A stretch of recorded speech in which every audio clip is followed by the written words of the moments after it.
ప్రత్యక్షత అనే కార్యక్రమాన్ని వీక్షిస్తున్న దేవుని పిల్లలైన మీ అందరికీ నా హృదయపూర్వక వందనాలు. ప్రతి వారం ఇదే సమయానికి ఈ కార్యక్రమాన్ని మీరు వీక్షించాలని దేవుని పేరిట మనవి చేస్తున్నాను. ఇప్పుడు రెవరెండ్ డాక్టర్ కేజేఆర్ పాలరాజు గారిచే అందించబడుతున్న వాక్యమును మీరు విని దైవాశీర్వాదం పొందాలని కోరుకుంటున్నాను. వాక్యాన్ని వినే ముందు ఒక పాటను మనం విందాం. నిందలు అవమానాలు సహించుకుంటూ నీ రెక్కల నీడనే ఆశ్రయించాను.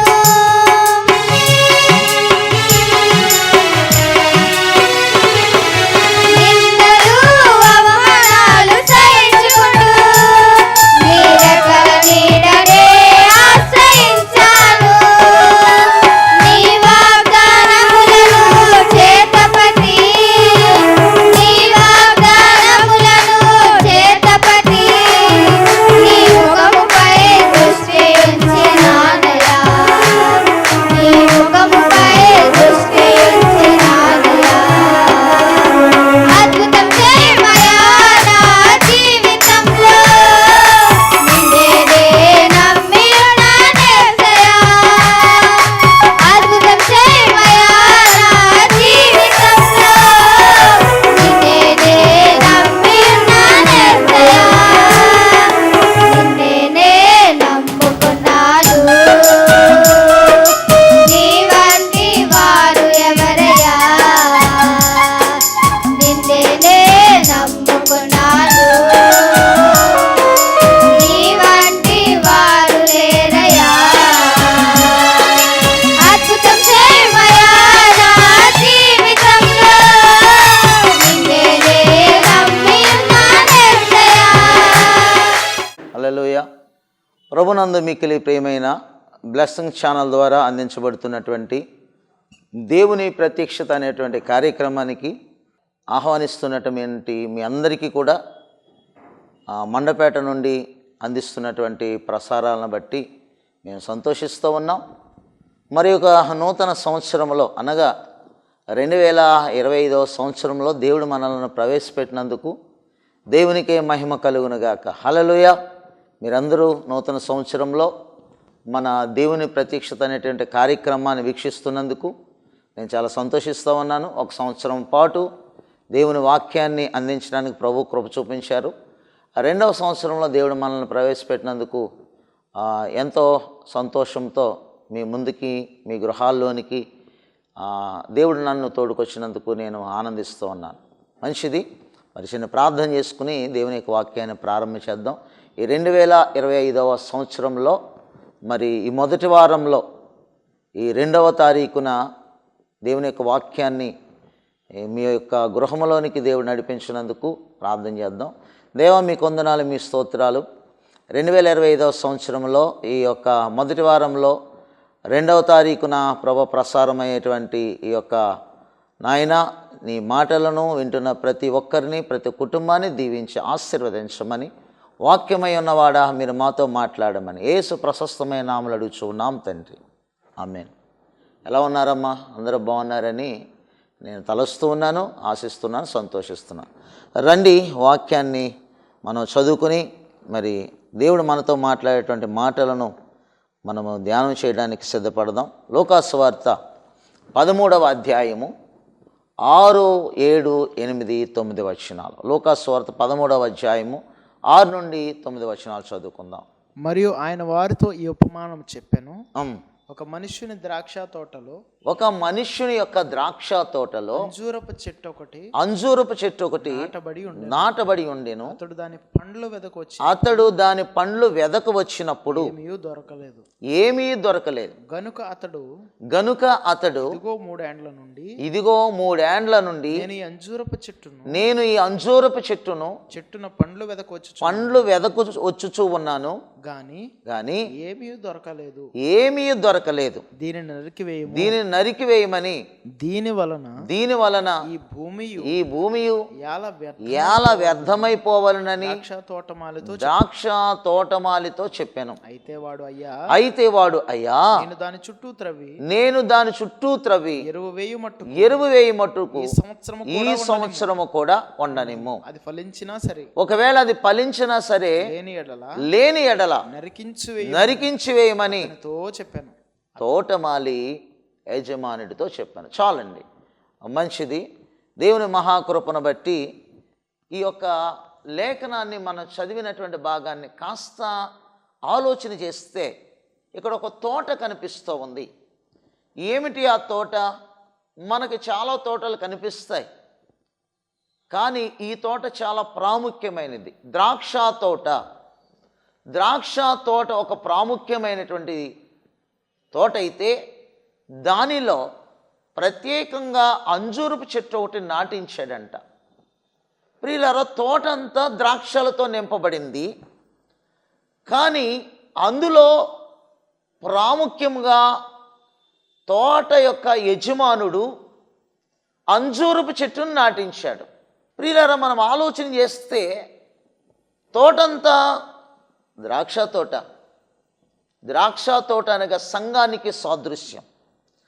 సంఘం అనేటువంటి ద్రాక్ష తోటలో అంజూరపు చెట్టు అని నిన్ను ప్రేమించి సంఘములో నాటాడు. ప్రియులారా, ఇక్కడ సంఘమంతా కూడా ద్రాక్ష తోటగా భావిస్తే సంఘములో ప్రత్యేకముగా ప్రాధాన్యముగా అంజూరపు చెట్టుగా నిన్ను నాటించాడు అంటే తోటలో ఉన్న ద్రాక్ష చెట్ల కంటే నిన్ను అమితముగా ప్రేమిస్తున్నాడని అర్థము. ప్రియులారా, ఎందుకు యజమానుడు ద్రాక్ష తోటలో అంజూరపు చెట్టుగా నిన్ను నాటాడు అంటే కారణము ఒకటే. ఏమిటి కారణం అంటే, ద్రాక్ష తోటలో నాటబడిన ద్రాక్షలు ఒక ఎత్తు అయితే ఆ తోటలో నిన్ను నాటిన ఉద్దేశం ఏమిటి అంటే నిన్ను ద్రాక్ష తోట కంటే ఎక్కువగా ప్రేమిస్తున్నాడు. ఆ ద్రాక్ష తోటలో నిన్ను అంజూరపు చెట్టుగా నాటాడంటే అంజూరపు చెట్టు మీద ఆ యొక్క యజమానుడికి లేక తోటలో నాటినటువంటి ఆ యజమానుడికి ఎంత ప్రేమ ఉందో ఆలోచన చేయండి. ద్రాక్ష తోటను గురించి దేవుడు అంటాడు కదరా, ద్రాక్ష తోట అంటది దేవునితో లేక మానవులతో అంటది, ఇదిగో నేను నా యొక్క మరి మంచి ద్రాక్ష రసమును మానవులను దేవునిని సంతోషపెట్టే ద్రాక్షారసముగా నన్ను ఈ యొక్క తోటలో నాటాడు అని ఆ యొక్క ద్రాక్ష తోట చక్కని సాక్ష్యం ఇస్తుంది. అయితే ద్రాక్ష తోట ఏం చెప్తుందంటే మానవులను దేవుని సంతోషపెట్టేది ద్రాక్షలు, కానీ అంజూరము దేవుని చేత కోరుకోబడి మంచి మాధుర్యమైన ఫలాలు ఇవ్వగలిగినటువంటిది, చక్కని టేస్టీ కలిగినటువంటి ఆ యొక్క ఫలాలు ఇవ్వగలిగినటువంటిది. ప్రియమైనటువంటి దేవుని బిడ్డలారా, మనం ఆలోచన చేస్తే న్యాయాధిపతుల గ్రంథము 9వ అధ్యాయము 7వ వచనము చదువుదాం మనం. చెట్ల మీద తమ మీద రాజును ఒకరిని అభిషేకించుకొనవలనని మనస్సు కలిగి బయలుదేరి మమ్మల్ని ఏలుమని ఒలివ చెట్టును అడగగా ఒలివ చెట్టు దేవుని మానవులను దేని వలన నరులను సన్మానించుదురో 9వ అధ్యాయం 8వ వచనం చదువుదాం. సన్మానించుదురు ఆనా తైలము నీయక మాని చెట్ల మీద రాజునై ఉండి ఇటు అటు ఊగుటకు నేను వచ్చేదనా అని వాటితో అనను. అప్పుడు చెట్లు నీవు వచ్చి మమ్మల్ని ఏలుమని అంజూరపు చెట్టును అడగగా చెట్లు అన్ని అంట ఈ యొక్క ఆధిపత్యం వహించడానికి అంజూరపు చెట్టు దగ్గరికి వచ్చి మమ్మల్ని ఏలుతావా, మా మీద అధికారం కలిగి ఉంటావా అంటే అంజూరపు చెట్టు ఏం మాట్లాడుతుందంటే ప్రియులరా, అంజూరపు చెట్టు చెట్ల మీద రాజునై ఉండి ఇదిగో నేను మీ మీద అధికారమును ఆధిపత్యాన్ని కలిగి ఉండి రాజుగా ఉండడానికి నేను వస్తే ఇటు అటు ఊగుటకు మీ మీద పెత్తనం చెలాయించడానికి ఊగటానికి నేను వస్తే ఇటు అటు ఊగుటకు నా మాధుర్యమును నా మంచి ఫలములను నేనీయక మానతానా. మీ మీద అధికారం దాన్ని తెచ్చుకుంటే నాలో ఉన్నటువంటి దేవుడిచ్చిన ఆధిక్యతను నేను కోల్పోతాను.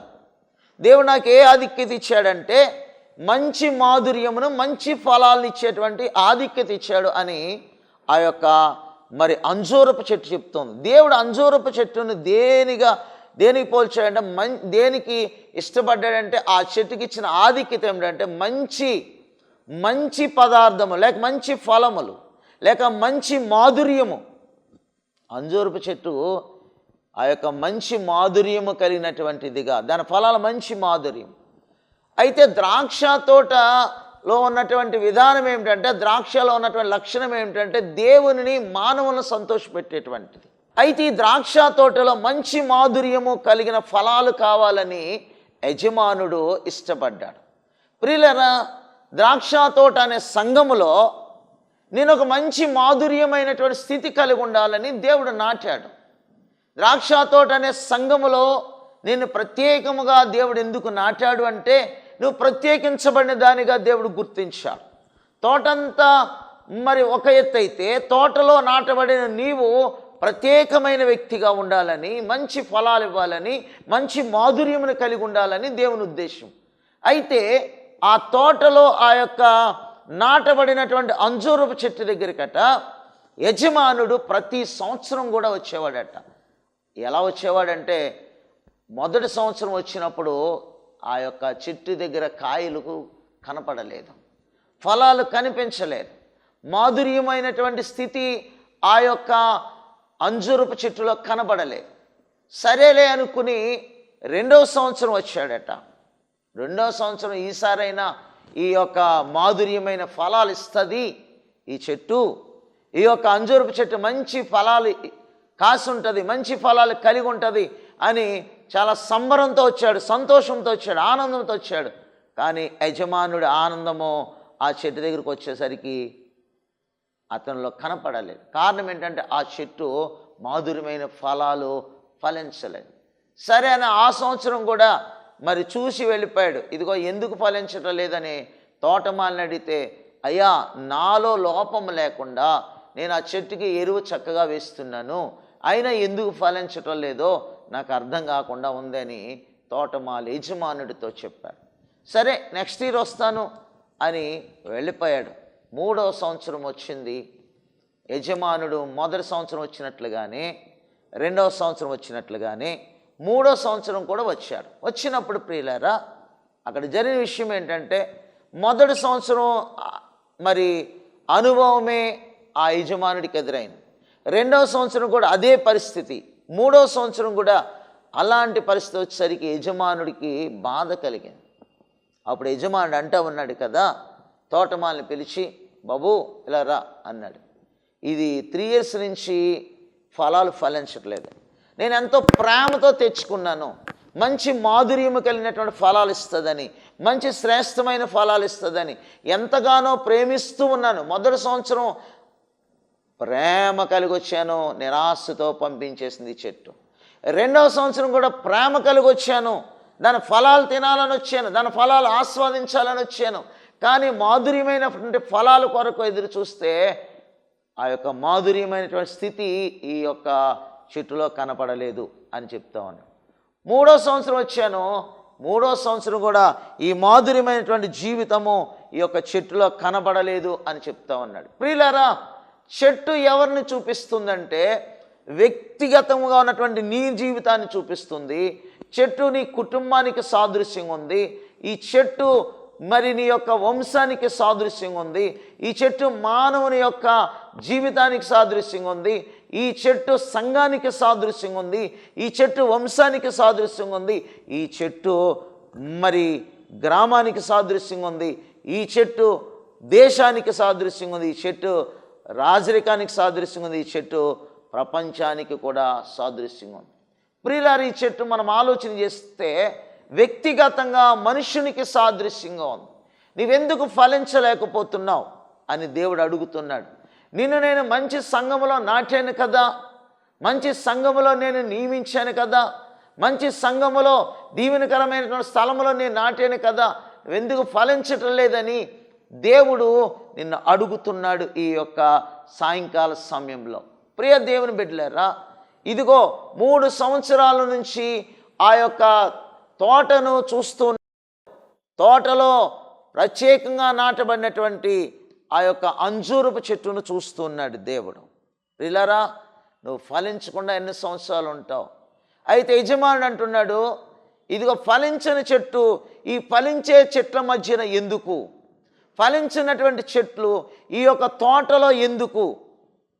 3 సంవత్సరాల నుండి దీనిని నేను ప్రేమిస్తూ ఉన్నాను, దీని ఫలాలు నేను ఆస్వాదించాలనుకుంటున్నాను, దీని కొరకు ఎంతో దూరం నుండి వస్తున్నాను, దీని కొరకు ఎంతో నా యొక్క ధనమును హెచ్చించి నాటాను అంటున్నాడు. ప్రియులారా, ఈ రోజున నీ జీవితంలో లేక నా జీవితంలో దేవుడు ఎంతగా ప్రేమిస్తున్నాడంటే, పాప పంకిలమైన మన జీవితాన్ని పరిశుద్ధతగా మార్చి లోకములో ఉన్నటువంటి ఆ యొక్క చెట్టుగా ఉన్నటువంటి నిన్ను నన్ను దేవుని సంఘము అనేటువంటి ద్రాక్ష తోటలో నాటితే దేవుని వాక్యాన్ని ఆస్వాదిస్తూ దేవుని యొక్క ఆ యొక్క మరి ఆరాధనను ఆస్వాదిస్తూ దేవుని సన్నిధిని అనుభవిస్తూ నీవెందుకు ఫలించలేకపోతున్నావు అని దేవుడు అడుగుతున్నాడు. ప్రియులారా, యజమానుడు అడుగుతున్నాడు.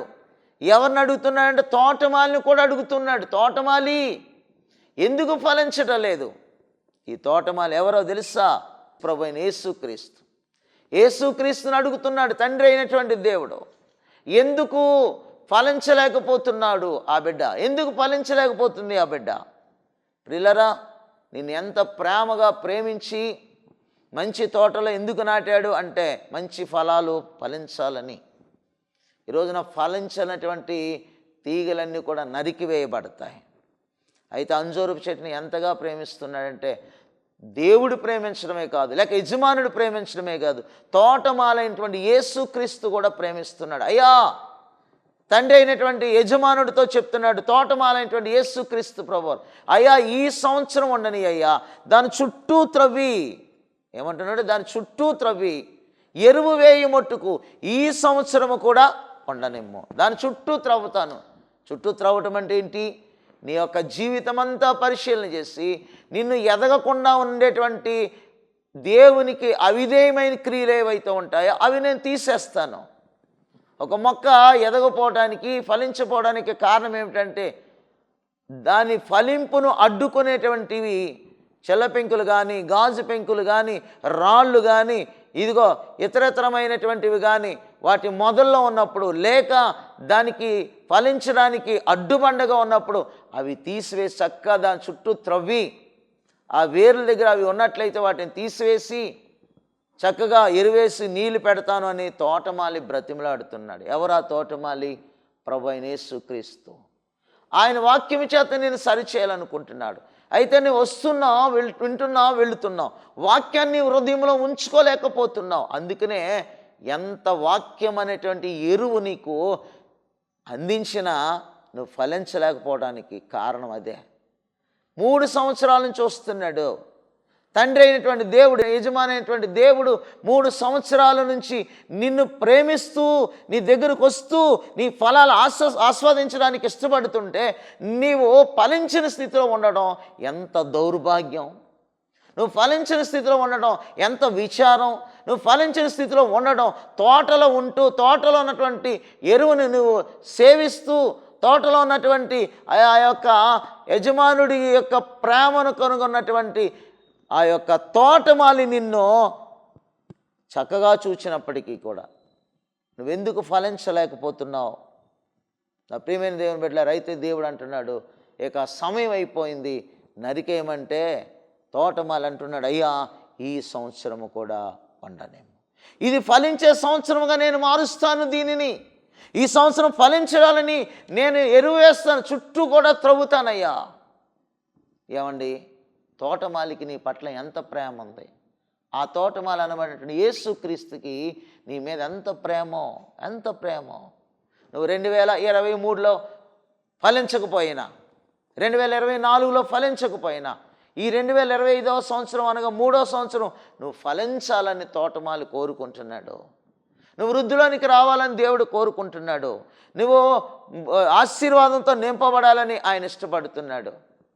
నువ్వు ఫలించకపోవడానికి నీలో ఉన్న దుర్వ్యసనాలు ఏవైతే ఉన్నాయో అవి నీకు అడ్డుపండగా ఉన్నాయేమో. నువ్వు ఫలించకపోవడానికి కారణాలు దేవునికి వ్యతిరేకంగా జీవించటమే. 2003 సంవత్సరంలో ఏదో గడిచిపోయింది అనుకుంటున్నావేమో, 2004 సంవత్సరంలో కూడా గడిపేశాను అనుకుంటున్నావేమో, 2005 సంవత్సరంలో నీ జీవితానికి ముగింపుకు వచ్చేస్తున్నప్పుడు తోటమాలి అడ్డుపడుతున్నాడు. అయ్యా ఈ సంవత్సరము కూడా వండని అయ్యా, ఈ సంవత్సరం కూడా. ఎందుకంటే తోటమాలి ఆశపడుతున్నాడు. తోటమాలి ఎంత ఆశపడుతున్నాడంటే ఈ సంవత్సరము ఇదిగో తోటమాలి చెప్తున్నాడు, యజమానుడు ఈ సంవత్సరం ఫలించడానికి నేనెంతో కృషి చేస్తాను. నువ్వు ఫలించాలని నీ సేవకుడు నీ కొరకు ప్రార్థన చేయట్లేదా? నువ్వు ఫలించాలని నీ సేవకుడు నీ కొరకు కన్నీరు కార్చటం లేదా? సంఘంలో ఉన్నటువంటి వాళ్ళందరూ కూడా ఫలిస్తూ ఉంటే, సంఘంలో ఉన్న వాళ్ళందరూ కూడా అభివృద్ధిలోనికి వస్తూ ఉంటే, సంఘంలో ఉన్న వాళ్ళందరూ కూడా ఆశీర్వాదాలు పొందుకుంటూ ఉంటే, ఇంకెప్పుడు నువ్వు ఫలించకుండా ఆశీర్వదించబడకుండా దీవించబడకుండా ఈ సంవత్సరాన్ని కూడా పాత సంవత్సరం వల్ల గడుపుదాం అనుకుంటున్నావా?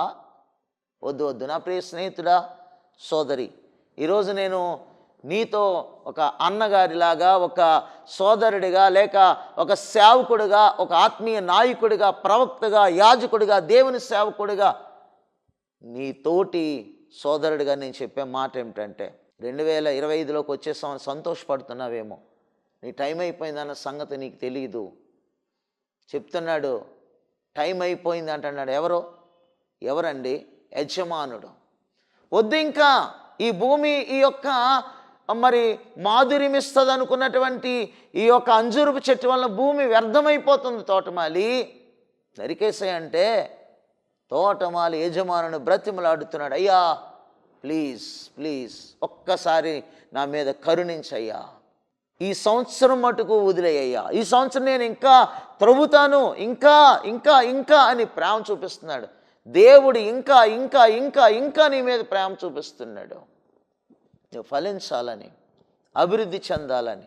కనుక నా ప్రియమైనటువంటి దేవుని బిడ్డ, ఈ సంవత్సరం అభివృద్ధి చెందే సంవత్సరంగా, ఈ సంవత్సరము దీవించబడే సంవత్సరముగా, ఈ సంవత్సరం ఫలించే సంవత్సరంగా ఉండాలని దేవుడు నీ పట్ల ఒక గ్రేస్ సంవత్సరం ఇచ్చాడు, ఒక గ్రేస్ పీరియడ్ ఇచ్చాడు.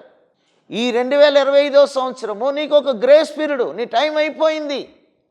కానీ దేవుని యొక్క ప్రేమ తోటమాలి అడిగినందువలన నీకు ఇస్తామన్నాడు. ప్రియులారా, నీకు ఇస్తామన్నాడు. నువ్వు ఆలోచిస్తూ ఉన్నావా? దేవుని యొక్క మాటలు వింటున్నావా? దేవుని యొక్క కృప నీ మీదకి రావాలని దేవుడు కోరుకుంటావన్నాడు. నా ప్రియమైనటువంటి దేవుని బిడ్డలారా, ఈ 2025 సంవత్సరంలో నీ కుటుంబంలో నీవు ఫలించాలి. నువ్వు ఫలిస్తే ఆ తోటలో ఉన్న ద్రాక్ష చెట్లన్నీ కూడా సంతోషిస్తాయి. తోటలో నిన్ను అంజూరపు చెట్టుగా దేవుడు ఎంచాడంటే నువ్వు మాధుర్యమైనటువంటి వ్యక్తిగా దేవుడు ఇష్టపడుతున్నాడు. నువ్వు ప్రత్యేకమైన వ్యక్తిగా దేవుడు నిన్ను నాటాడు. తోటంతా ద్రాక్ష తోటే, కానీ నీవు మాత్రమే ప్రత్యేకమైనటువంటి స్థానము ఆ తోటలో సంపాదించుకున్నావు.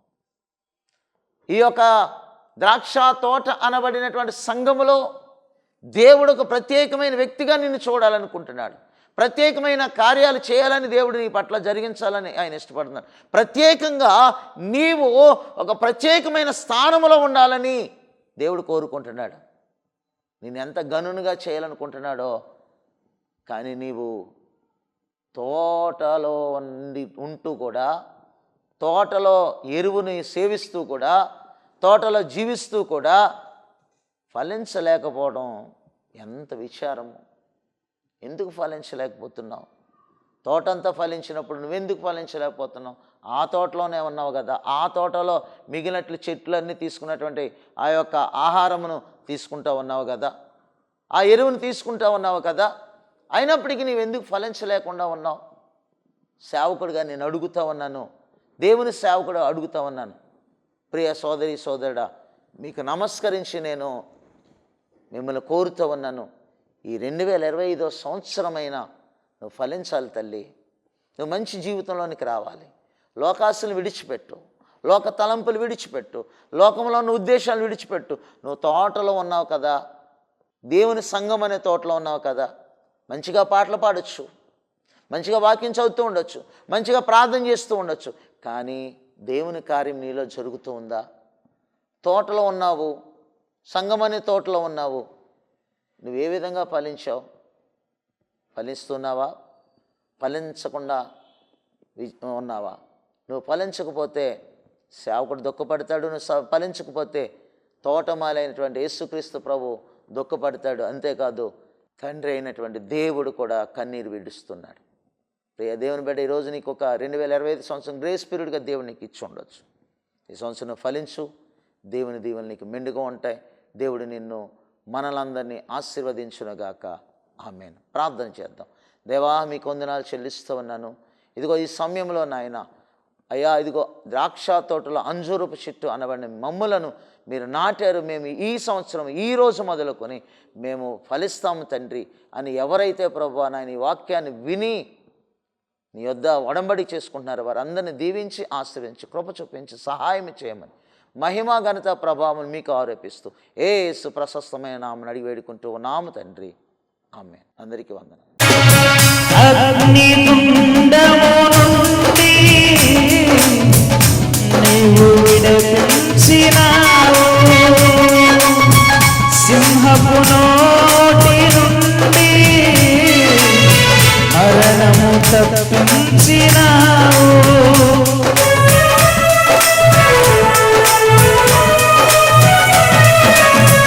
అగ్నిగుండము నుండి నన్ను విడిపించినావు, సింహపు నోటి నుండి మరణము తప్పించినావు. ప్రతి క్షణము నాకు తోడుగా నుండి ప్రజలను రక్షించినావు. ప్రతి క్షణము మాకు తోడుగా నుండి ప్రజలను రక్షించినావు. ప్రజలను రక్షించినావు. స్తుతించి కీర్తించి ఘనపరచును నా యేసయ్యా. ప్రభునందు ప్రియమైన దేవుని పిల్లలారా, ఈ బ్లెస్సింగ్ ఛానల్ ద్వారా దేవుని ప్రత్యక్షత అనే కార్యక్రమాన్ని వీక్షిస్తున్నందుకు మీ అందరికీ ధన్యవాదములు. ఈ కార్యక్రమాన్ని మీకు అందిస్తున్నందుకు సంతోషిస్తున్నాము.